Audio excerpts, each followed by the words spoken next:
hay una arquitectura que se está construyendo a través de los BRICS, donde se dieron informaciones importantes el día de ayer, que es lo más ambicioso en este momento porque tiene que ver con la arquitectura financiera. Aunque China y Rusia no han dado mucha información, han sido tacaños en eso, si va al nuevo sistema alternativo al sistema SWIFT, si va a la nueva moneda de los BRICS, si va un nuevo sistema de enlace financiero de bancos, etcétera, y se va la desdolarización. En todo caso, han estado haciendo alianzas estratégicas y de alguna manera tienen una importancia en lo geopolítico, en el territorio. Por ejemplo, los BRICS el día de ayer crecieron, admitieron a Argentina, admitieron a Arabia Saudita, admitieron a Egipto, a Etiopía, a Emiratos e Irán. Pero si usted presta atención, los países que fueron añadidos, esos países tienen que ver con la producción de petróleo y con el transporte de petróleo.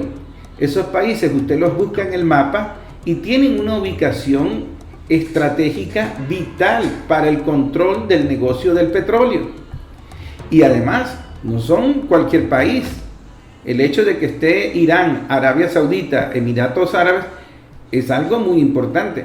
El hecho de que esté Egipto y Etiopía es algo muy importante. Por lo menos 2 canales de transporte marítimo vitales para el negocio del petróleo lo controlan estos países. Irán controla el estrecho de Hormuz y por ahí pasa hasta el petróleo que va para Inglaterra.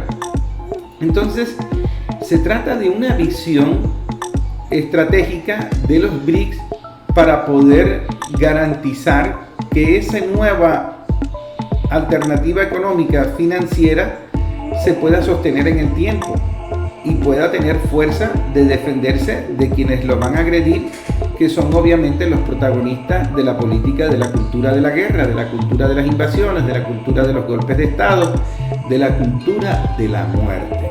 Se trata de la cultura de la vida y la paz contra la cultura de la muerte, la guerra y la invasión. Y eso es lo que está sucediendo en los BRICS. Sin embargo, está Argentina. Y Argentina fue un batacazo porque ni siquiera el presidente de Argentina estaba allá, ni siquiera el canciller de Argentina estaba allá. Y las declaraciones del presidente de Argentina cuando se enteró de que lo metieron en los BRICS, ni siquiera tenía tono de hombre. Hablaba como un muchacho del mandado todo nervioso. Pero todo indica que quien mete a Argentina en los BRICS es Brasil. Y Brasil, que de alguna manera es el que está orquestando la política hacia América Latina, ha hecho 2 movidas claves y se las está agradeciendo Rusia. Antes de la cumbre, María Zakharova, la representante de Rusia, elogió a Brasil por no sumarse a la ucranización de la agenda internacional. Lula ha sido muy cuidadoso con el tema de Ucrania y eso le ha molestado a Zelensky y a otros personajes. Pero en todo caso, la representante oficial del Ministerio de Asuntos Exteriores de Rusia enumeró las condiciones que Rusia tenía para la solución de la crisis de Ucrania. Y en ese sentido, dijo que el mundo está cambiando rápidamente y que abrió de alguna manera en la entrevista donde concedió a un medio brasileño, marcando el tono actual de la diplomacia rusa en medio de la guerra de Ucrania y la crisis con Occidente. Ahora, mucha gente se pregunta, ¿cómo es eso de que entra Argentina con tremenda deuda con el Fondo Monetario Internacional y con tremendo loco que está de alguna manera siendo el foco de atención del Clarín y de todo el poderío mediático internacional? Pues precisamente por eso, yo creo que Lula está jugando a que Argentina, antes de las elecciones, quede amarrada a los BRICS y de alguna manera neutralice la acción de un gobierno de derecha tipo Macri y neutralice la acción desestabilizadora, conspiradora en alianza con Estados Unidos. ¿Por qué? Porque de alguna manera el billete condiciona. Ustedes recordarán que Bolsonaro, hecho el loco, hecho el bolsa, no se presentó en una cumbre con Ucrania ni pronunciándose en contra de Rusia. Bolsonaro, estamos hablando del peor loco que ha llegado al gobierno de Brasil. ¿Y por qué no lo hizo? Porque Brasil está en los BRICS, es protagonista en los BRICS, tiene una mesa privilegiada en los BRICS, es la puerta de entrada para América Latina. Y todo el mundo quiere América Latina. La quieren unida, otros la quieren dividida. Y ese paso político, yo no es que quiera especular, pero es obvio que el que tenía de alguna manera el lobby para meter a Argentina, primero que a muchos otros países, en los BRICS era Brasil. Y eso era importante para Lula, era importante para Rusia, para China y bueno, quizás los países que están en el negocio petrolero como Arabia Saudita, como Irán, como Egipto, de pronto no les ni fu ni fa, no les llame la atención, vaya uno a saber, pero tampoco van a estar opuestos a ese escenario porque ellos saben que América Latina se va a sumar toda. El próximo país que va a entrar en los BRICS va a ser Bolivia. ¿Y por qué va a ser Bolivia? Porque en los BRICS están entrando los países que tienen una gran reserva de gas. Si usted se pone a estudiar la capacidad de gas que tiene Egipto, hay como 4 o 5 países que tienen todo el poderío del gas. Bolivia tiene un potencial enorme con el gas. Y el presidente de Bolivia, ese se está dejando de complejos y va a hacer negocio con transnacionales. De alguna manera eso provocó las diferencias con el partido del MAS y el supuesto abandono del MAS al presidente de Bolivia. Pero eso va a pasar también con Venezuela, porque Venezuela está en el ojo del huracán del petróleo. Y Venezuela está proponiendo, mira, yo quiero estar allí dentro de los BRICS. Y va a estar dentro de los BRICS, porque pendejos no son en los BRICS. Saben que Venezuela es una carta vital por el tema del petróleo. Y obviamente habrá muchos dentro del gobierno venezolano que van a decir, esto va de negocio, esto no va de ideología ni de principio, esto va de negocio, de transnacionales. Y van a buscar esos negocios a transnacionales. Eso va a generar contradicciones, va a generar problemas. Y sobre todo si no se asume con responsabilidad cuál es el rol histórico que debe cumplir Venezuela dentro de América Latina, dentro de los BRICS. Así que esa cumbre de los BRICS que atrajo todo el interés mundial, como no se había visto en años, así lo afirmó el New York Times, eso no lo estoy diciendo yo, en un artículo donde dijeron que la reunión del presidente de China, de Rusia, de India, de Brasil y de Sudáfrica, que apenas empezó el día de ayer, de alguna manera tiene la atención de todo el mundo, porque ese bloque comercial que en la actualidad representa el 31% del Producto Interno Bruto global y el 42% de la población mundial. Así que es la alternativa geopolítica a los espacios construidos por Occidente, como el Grupo de los 7, que lo integran Japón, Estados Unidos, Reino Unido, Alemania, Francia, Canadá e Italia. Ahora, si usted se pone a ver Alemania, Francia, Canadá, Italia, bueno, Canadá no tanto, pero el resto de Europa se convirtió en un patio trasero de Estados Unidos. Así que el tema es clave. El sector petrolero, en el mapa político que se conformó ayer, de alguna manera determinó el avance estratégico de los BRICS. Preste mucha atención.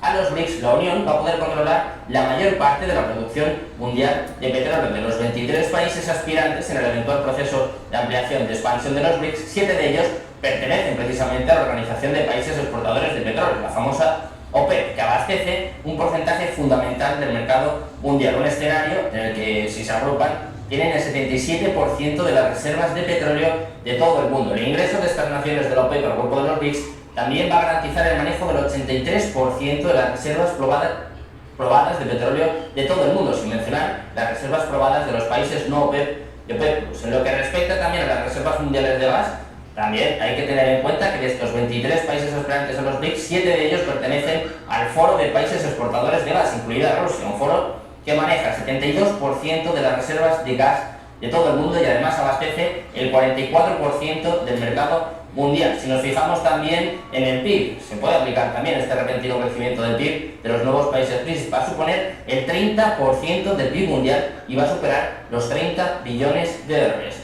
Una auténtica barbaridad la influencia de los BRICS, que ahora se acrecienta, se engrandece aún más con esta entrada de 6 nuevos miembros. El único país que ha faltado por mostrar interés en sumarse a los BRICS de manera pública, porque estoy seguro que por debajo de la mesa habrá mandado un papelito o un currículum o algo así, es Estados Unidos. Porque hasta Francia le picó el ojo a China para ver si los ingresaban a los BRICS. Y es precisamente eso. Hay una cultura de la muerte que no respeta reglas de juego, que no respeta leyes, que no respeta soberanía, que no respeta autonomía, que está demasiado colapsada, que está desprestigiada y alrededor no hay alternativa.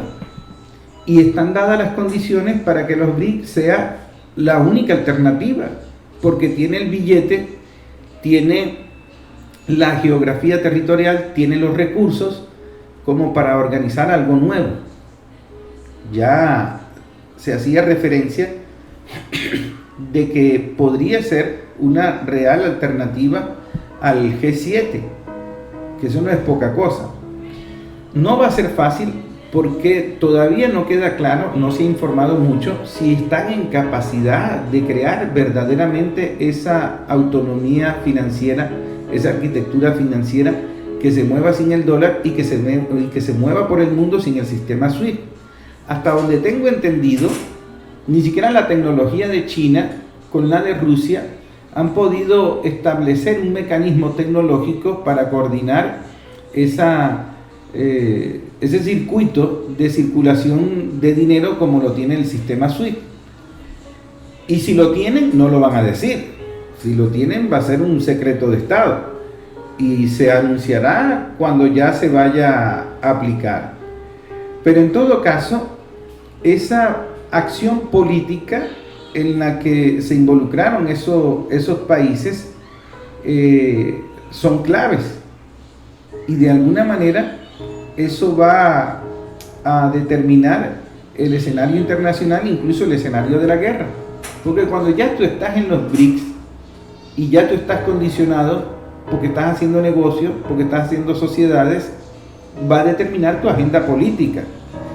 Yo les decía, Argentina tiene una cadena pegada al Fondo Monetario Internacional por la acción de Macri, para eso lo pusieron en la presidencia, para eso lo querían en la reelección, y entonces ahora están apostando al loco de carretera que sacó una importante votación en las primarias para que continúe esa sociedad con el Fondo Monetario Internacional.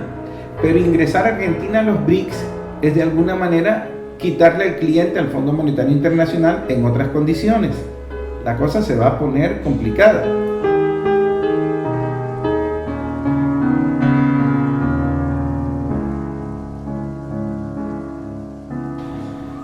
Si Lula tenía la posibilidad de ingresar a los BRICS, a uno de América Latina, ¿por qué lo hizo con Argentina?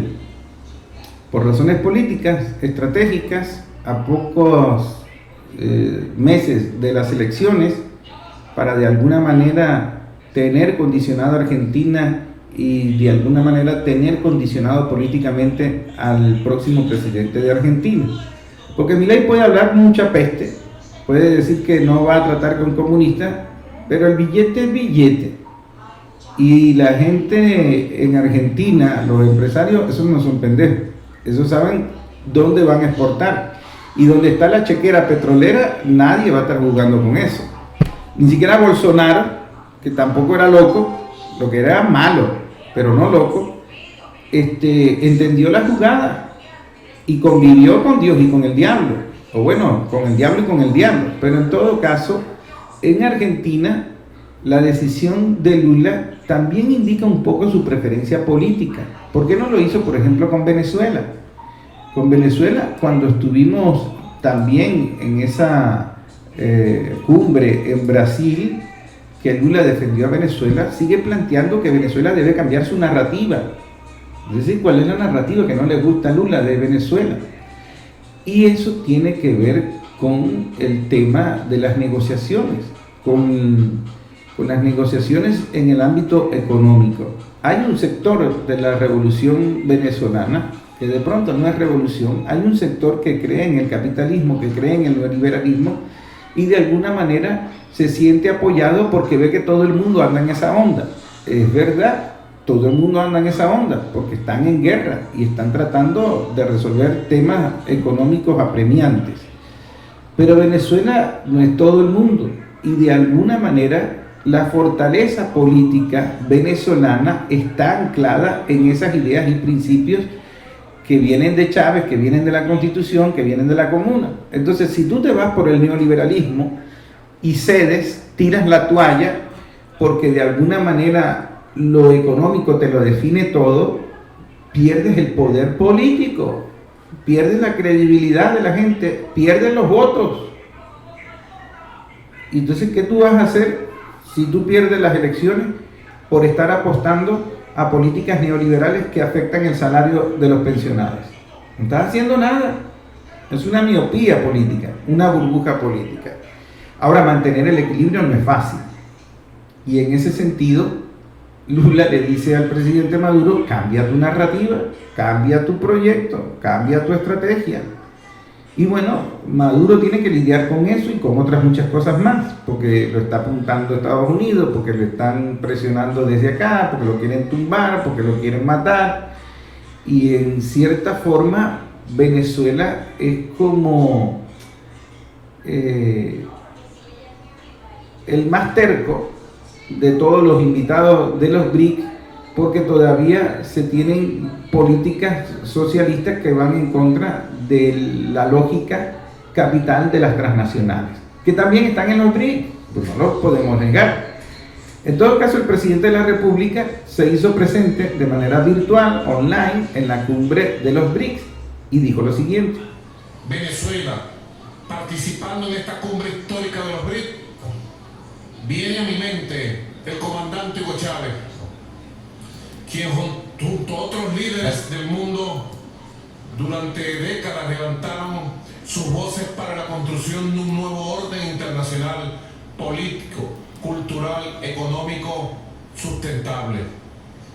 En este contexto que recordamos la también histórica cumbre de los BRICS, UNASUR, realizada el 15 de julio del año 2014 en Brasil. Allí estuvimos, país que para ese año desempeñó la presidencia de este poderoso bloque de economía emergente y propició dicho encuentro para avanzar en el diseño de una nueva geopolítica, en un nuevo mapa mundial para la cooperación política, financiera, económica y energética principalmente. Hoy estamos convencidos de que ese nuevo orden mundial ya es una realidad. La clave está en ver la posibilidad de la arquitectura financiera que se pueda construir desde los BRICS. Porque usted va a encontrar muchos análisis en los medios digitales sobre la desdolarización del mundo y los BRICS como el gran espacio para conseguir esa desdolarización. Y el presidente en su discurso lo saludó. Pero en todo caso, esa moneda, esa creación de una moneda común en los BRICS implica tecnología, implica protección ante posibles sanciones. Así que la desdolarización de la economía mundial es el debate más candente en el tema de los BRICS. Aunque se diga muy poco oficialmente, es una turbulencia geopolítica que se está cocinando básicamente entre China y Rusia. En todo caso, una de las vías para reducir la dependencia del dólar y desafiar esa hegemonía en las finanzas mundiales pasa por la adopción de una moneda común en el bloque de los BRICS. Y ellos, los miembros de los BRICS, llevan años intentando desvincularse del dólar. Por ejemplo, Argentina le dijo a Brasil, vamos a hacer negociaciones sin usar el dólar. Rusia y China han estado vendiendo, exportando, comprando, usando monedas diferentes de sus países.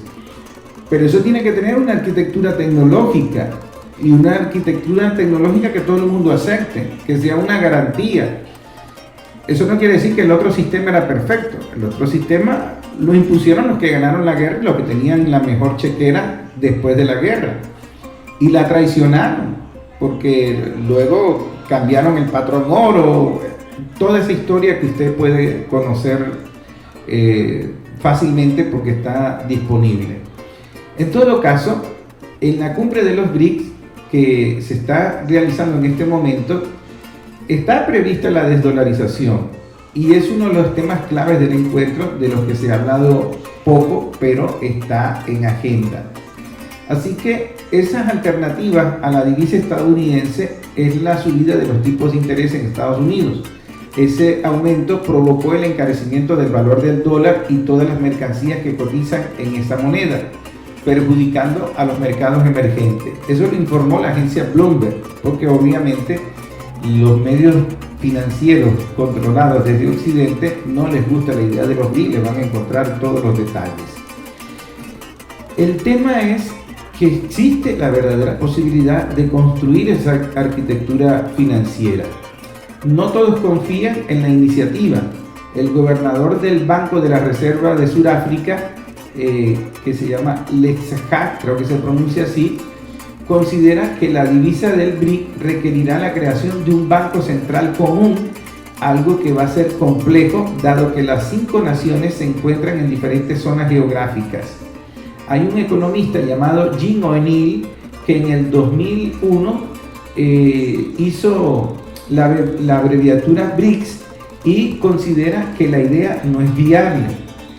El profesor universitario o la profesora universitaria Miaela Papa de Estados Unidos opina que las negociaciones sobre la moneda común del BRICS serían difíciles teniendo en cuenta las asimetrías del poder económico y la compleja dinámica política.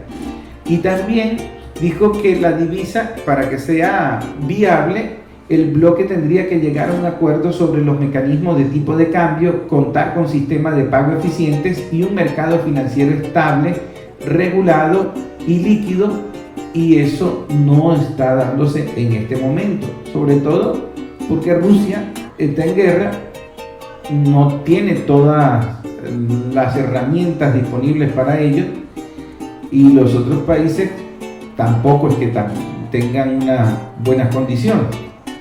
En todo caso, la iniciativa BRICS es importante, sigue siendo lo más cercano a una alternativa, y el establecimiento de un mecanismo de cooperación intercambiaria para facilitar los pagos transfronterizos en monedas nacionales entre los bancos del bloque, así como un sistema virtual BRICS Pay que va a permitir realizar pagos entre los Estados miembros de la organización sin tener que convertir sus monedas en dólares. Y el dólar domina todavía las finanzas mundiales. El bloque BRIC está tratando de ampliar los esfuerzos de la desdolarización, y en ese sentido hay que recordar que más de 20 países, incluyendo Arabia Saudita e Irán entre ellos, están ya, estos ya están en los BRIC desde el día de ayer, pero eso se va a ampliar más. En la actualidad, los BRIC, como lo han dicho todos, representa más del 40% de la población mundial. Ahora sigo planteando que en América Latina Brasil es clave y Lula es el protagonista de ese ajedrez en la parte de América Latina, porque Lula logró colocar nada más y nada menos que como presidenta del Banco de los BRICS a Dilma Rousseff, y eso fue hace pocos meses. Ahora, entendiendo el tema de que Brasil adquiere el protagonismo, sobre todo de ir definiendo quién va ingresando por América Latina a los BRICS, en el tema de la moneda, en el tema de la arquitectura financiera, lo determina China, porque China tiene su banca metida en el sistema SWIFT, tiene su banca metida en acciones de Estados Unidos, tiene su banca metida de alguna manera en el poder económico de Wall Street, de esas transnacionales. Entonces, China es la que tiene más que perder, porque si es la protagonista de crear una nueva arquitectura financiera, Estados Unidos tiene como hacerle daño, o ellos tienen mucho que perder también. Entonces China lo va llevando con calma, y ustedes saben que la calma de los chinos es una calma distinta a la calma de los venezolanos, de la calma de los occidentales de Latinoamérica, etc. Porque esa es una cultura milenaria, esa es una cultura que piensa de a 30 años, de a 40 años. Aquí no, aquí nosotros queremos ya para allá. Entonces va a ser complicado, por más efervescencia o por más entusiasmo que les pongan algunos periodistas en las redes sociales de cómo va avanzando, de cómo se va acabando el mundo, cómo se acaba el imperio. Pues los imperios no se acaban solos, los imperios hay que tumbarlos y se llevan siglos para tumbarlos. Entonces hay que ir teniendo de alguna manera mucha información, la debida información, para poder entender qué es lo que está sucediendo en el mundo.